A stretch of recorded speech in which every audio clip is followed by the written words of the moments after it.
주님께서 여러분과 함께 또한 성자와 함께 요한이 전한 거룩한 복음입니다. 주님 영광 받으소서.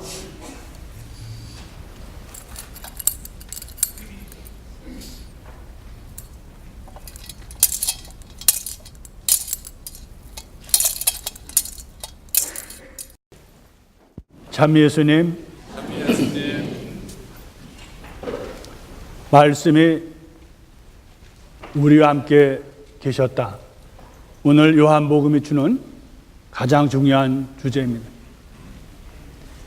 바로 아카스에게 이사야가 하느님의 징표로서 동정녀가 아들을 낳을 터인데 그 이름을 임마누엘이라 그렇게 하겠다고 했습니다.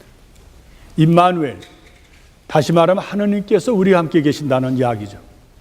하느님께서 우리와 함께 계시는 것은 요한복음을 통해서 바로 말씀이 되셔서 그 말씀이 하느님이시고 하느님이 우리와 함께 계신다 하는 뜻입니다. 참으로 심오하고 또 우리가 우리의 지력으로서는 다 이해할 수 없는 그런 신비입니다. 하느님께서 사람이 되셨다는 것, 또 하느님께서 말씀으로서 사람이 되셨다는 이 사실이 베틀레헴의 한 고을에서 이루어졌습니다. 오늘 이사야 예언자는 어둠에서 방황하는 그런 민족들에게 참빛이 왔다라고 이야기를 하고 있습니다. 폐허가 된 예루살렘의 그러한 피폐된 모습 속에서 이사야 예언자는 하느님의 말씀, 기쁜 소식을 전하는 사람의 발이 얼마나 아름다운지 그 소식을 전하는 사람에 대해서 굉장히 아름다운 그러한 찬미의 얘기를 하고 있습니다. 지브리 서원에서도 이야기를 했죠. 바로 하느님은 여러 예언자를 통해서 말씀하셨고 이제 하느님께서는 예언자가 아닌 당신의 아들 예수 그리스도를 이 세상에 보내신다고 말씀하셨습니다.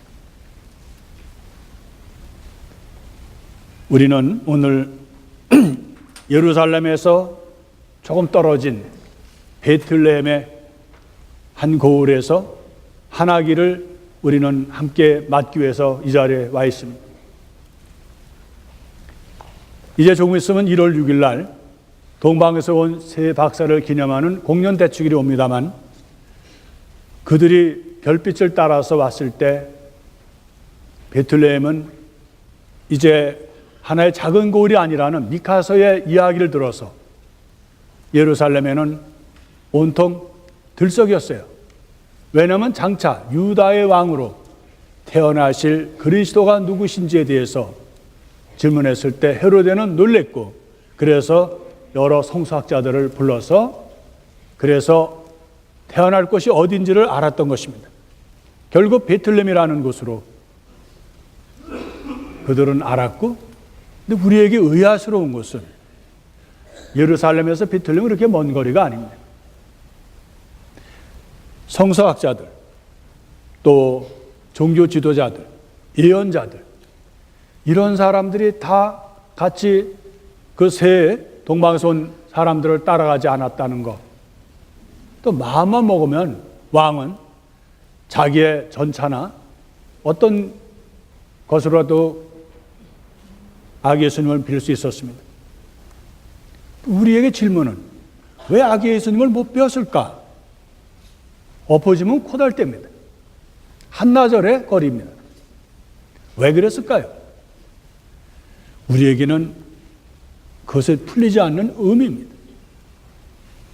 신비이죠. 가까우면서도 멀리서도 와서도 아기 예수님을 본 사람들이 있는가 하면 전혀 준비도 하지 않았던 베틀레헴의 목동들은 바로 예수님을 보았습니다.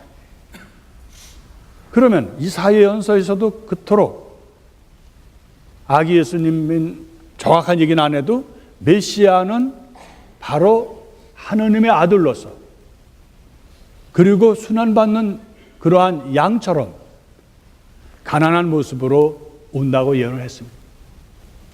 그런데 그토록 예언자들이 얘기를 했음에도 불구하고 왜 성서학자들은 가장 성서를 잘 알고 있다는 또 신앙적으로 내세운다는 바리사이들도 사두가이도 또 경건하다고 말하는 그런 SNS 사람들도 한 사람 정도라도 아마 아기 예수님을 찾아뵐 수 있었을 텐데 단 한 사람도 없었다는 것은 성탄의 이야기가 우리에게 주는 큰 의미라고 봅니다.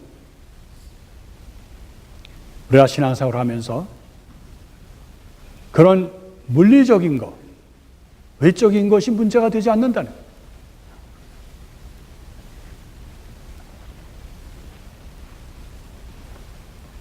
오늘 천사는 베틀레헴의 벌판에 있는 목동들에게 알려줍니다. 바로 그토록 기다렸던 그리스도가 이 마을에 탄생하셨으니까 너희들은 찾아뵈라 합니다. 성서학자들도 아니고 종교 지도자도 아닌 그들이 어떻게 하면 갔을까요? 가난했기 때문입니다. 교만하지 않았기 때문입니다. 왕도 종교 지도자들도 또 진심의 대가라고 하는 바리사이들도 왜 못 갔을까요? 그것은 단 한 가지입니다. 그것은 바로 교만했기 때문에 그래요. 그들이 생각하는 메시아는 가난한 사람이 아닙니다. 예레미야나 이사야가 얘기했던 그러한 메시아가 아닙니다. 성서학자들은 처음에는 그렇지 않았습니다. 그들도 하느님의 말씀을 넓게 하느님의 뜻을 그대로 받아들였던 사람이지만 그들은 자기들이 성서를 해석하고 또 살다 보니까 자기의 폼으로 굳어진 거예요. 그래서 나중에는 우리가 많이 만나지만 안식일에 대해서도 소외된 사람들 그리고 또 힘이 없는 사람들을 위해서 만들어진 안식일이지만 얼마나 그게 굳을 대로 굳었으면 절대로 일하지 못하는 것으로서 글자 그대로로만 바뀌었던 것을 봐도 우리가 성서가 얼마나 넓은데도 하느님의 말씀인데도 그것이 그들의 그러한 고착된 거 굳을 대로 굳었던데 교만하고 자만한 것으로 굳어서 결국은 안식일도 제대로 해석하지 못했다면 예언자들을 통해서 예고되었던 예수 그리스도에 대해서 얼마나 그것을 가로막고 있었겠어요. 남의 말을 할 수도 없습니다. 며칠 전에 여기 사무실에 와서 일을 하다가 손톱이 이렇게 금이 가기 시작했어요. 그래서 손톱을 이게 참 불편하더라고요. 긁히고 막 그래서 손톱 깎기를 찾으니까 없어요. 그래서 이제 좀 참다가 그래도 있으면 좋겠는데 이러다가 제가 제 부족한 점을 봤습니다. 왜냐하면 제 책상에 가위가 있어요. 가위가 있는데도 불구하고 그걸 못 보고 계속 손톱 깎기만 찾은 거예요. 여기 있는 여러분들 기억나실지 모르지만 우리가 손톱 깎기가 나오기 전에 어떻게 했습니까? 가위로 잘랐어요. 저희 사랑하는 어머님은 아들을 손가락도 다 손톱도 발톱까지도 가위로 잘 깎아주셨습니다. 제가 철이 들고부터 그 손톱을 가위로도 저도 잘 깎았습니다. 또 어느 날인가 손톱 깎기가 나오고부터는 한 번에 끝나니까 아주 편하잖아요. 그래서 오랜 세월 동안 손톱 깎기에 길이 들여졌어요.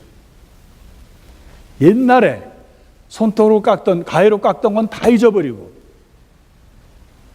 손톱 깎기만 찾는 저의 모습을 보면서 바리사이들이나 율법학자들이 고착된 모습이 바로 우리 안에서 있구나 하는 것을 배웠습니다.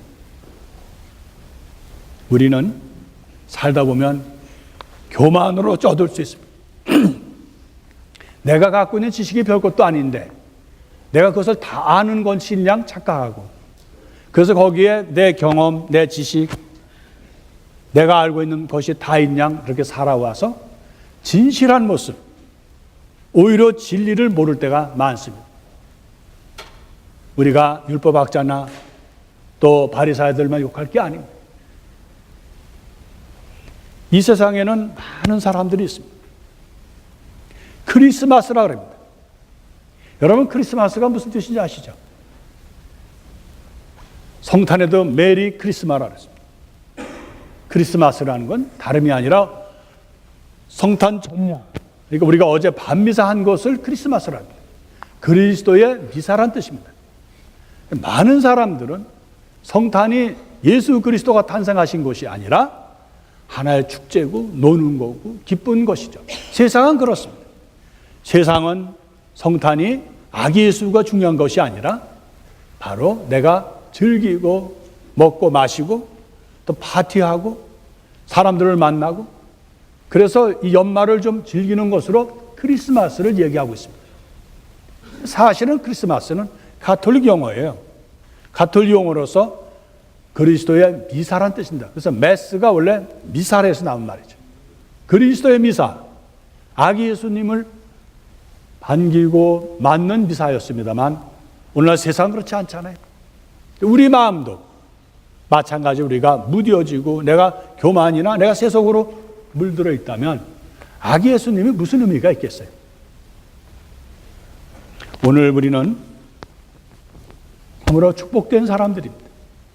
세상은 아기 예수님이 아무렇지도 않고 하나의 연약한 그러한 존재로밖에 보일 수 없겠지만 목동들이 찾아간 곳은 바로 아기 예수님이었습니다.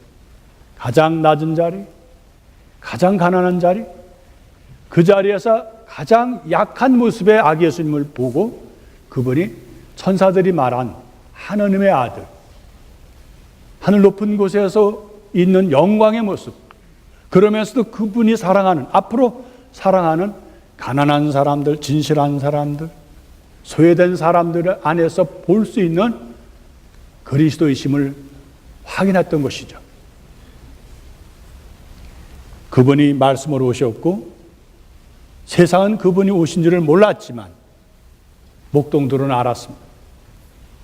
그리고 세상은 그분을 알긴 알았어도 받아들이지 않았지만 목동들은 또 동방에서 온 그런 세 박사는 아기 예수님을 그대로 있는 대로 볼 줄 알았습니다. 시므온도 그렇고 한나도 그렇고 바로 성모님과 요셉 사이에 있는 아기 예수님의 그리스도를 만났던 것입니다. 여기는 여러분 또 우리 모두가 이곳에 온 것은 세상이 어떻든 간에 우리에게는 한 아기는 연약하지만 그리스도이심을 예언자들이 그토록 얘기했고 이스라엘 사람들이 기다렸던 메시아이심을 우리는 알기 때문에 오늘 우리는 목동의 마음으로 베틀레헴의 들판에서 밤샘을 했던 그런 모습으로 우리 이 자리에 순박한 모습으로 진실한 모습으로 거짓됨이 없는 그러한 우리의 있는 대로의 모습으로 이 자리에 왔습니다. 때로 우리는 준비되지 않을 수도 있어요. 그러나 목동들이 아무 준비 없이 베틀레헴으로 달려갔듯이 우리는 준비가 되진 않았지만 그래도 순박한 목동들과 함께 아기 예수님을 찾아서 우리도 경배해야 합니다. 오늘 요한복음은 끝으로 이렇게 말을 하고 있습니다. 세상은 그분을 알아보지 못하지만 그분을 알아보고 그분의 이름을 받아들이고 믿는 사람에게는 어떻게 한다 그랬어요? 바로 하느님께서 하나님의 외아들에게 내려주시는 영광을 보여준다 그랬습니다. 그분의 그러한 특권을 주겠다 그랬습니다. 하느님의 자녀가 되는 특권을 주시겠다고 약속했습니다. 우리는 오늘 성탄을 맞이하면서 정말 우리가 겸손한 마음으로 이 세상에서 또 이민사에서 오는 여러 가지 때로 우리가 지치고 때로는 죄로 물들고 또 거짓으로 우리가 때로 휴가 맞이는 순간이 있었다 하더라도 우리는 그것을 다 떨쳐버리고 목동들의 모습으로 꾸미지 않는 그런 모습으로 아기 예수님께 와서 경배하며 이 세상에 말씀으로 오신 그리스도를 찬미하도록 합시다. 우리의 삶이 언젠가는 우리 그리스도께서 약속하신 그러한 기쁨과 하느님의 자녀의 특권을 영광을 주실 수 있는 그런 기쁨을 안고 오늘 이 자리에 함께하면서 아기 예수님과 함께 경배하고 기쁨으로 우리가 미사를 봉헌하도록 합시다.